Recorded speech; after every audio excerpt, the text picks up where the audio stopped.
ہم کریں گے ہر مظلوم کی حمایت۔ السلام علیکم، میں ہوں حورین فاطمہ اور آپ دیکھ رہے ہیں حمایتی نیوز HD چینل۔ نظر ڈالتے ہیں آج کی اہم خبروں قائد پر۔ آباد موبائل مارکیٹ کا ایم سلمان موبائل والا گرفتار، شہریوں سے مبینہ فراڈ کے انکشافات۔ Karachi staff reporter.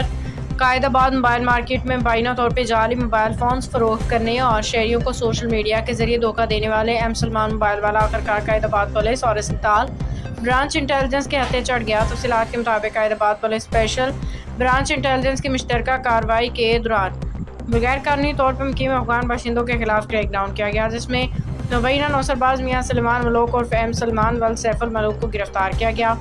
پولیس حکام کے مطابق ملزم شہریوں کو جعلی ناقص موبائل فونز فروخت کر کے مبینہ طور پر لاکھوں کا چونا لگا رہا تھا۔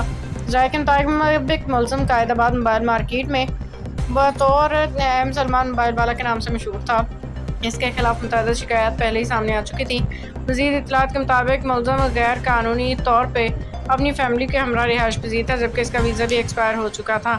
اہل علاقہ متاثرین کا کہنا ہے کہ ملزم نے مبینہ طور پر کروڑوں روپے کی جائیداد بنا رکھی ہے، تاہم اس حوالے سے تاحال کسی بڑی قانونی کارروائی کی اطلاعات سامنے نہیں آئی ہیں۔ عوامی حلقوں نے اس سوال کی بھی اٹھایا جا رہا ہے کہ اگر ملزم رنگے ہاتھوں پکڑا گیا تو پھر اسے باقاعدہ مقدمہ درج کیے بغیر فوری طور پہ غنی چرنگی افغان کیمپ کس قانون کے تحت منتقل کیا گیا۔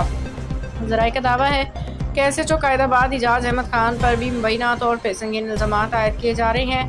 بعض ذرائع کے مطابق SHO نے ملزم کے خلاف کارروائی نہ کرنے کے بدلے بھاری رقم وصول کی، تاہم اس حوالے سے سرکاری سطح پہ کوئی تصدیق سامنے نہیں آئی۔ روزنامہ حمایتی نیوز نے موقف لینے کے لیے SHO اعجاز احمد خان سے رابطہ کرنے کی کوشش کی، تاہم رابطہ نہ ہو سکا۔ علاقہ مکیونوں نے مطالبہ کیا ہے کہ قائد آباد موبائل مارکیٹ کے انتظامیہ کے کردار کی مکمل تحقیقات کی جائیں، مارکیٹ میں موجود تمام دکانوں کی قانونی جانچ پڑتال کی جائے تاکہ غیر قانونی کاروبار اور مبینہ جعل سازی میں ملوث عناصر کو بے نقاب کیا جا سکے۔ قانونی ماہرین کے مطابق اگر کوئی شخص بغیر قانونی دستاویزات یا رجسٹریشن کے کاروبار کر رہا ہے تو متعلقہ ادارے اس کے خلاف کارروائی کرتے ہوئے کاروبار سیل کرنے کے اختیار رکھتے ہیں۔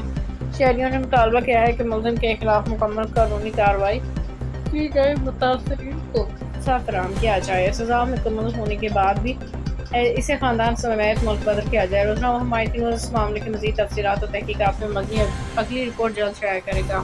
باخبر رہیے ہر جگہ ہر وقت، جانیے ملکی و غیر ملکی حالات و واقعات یقین کے ساتھ۔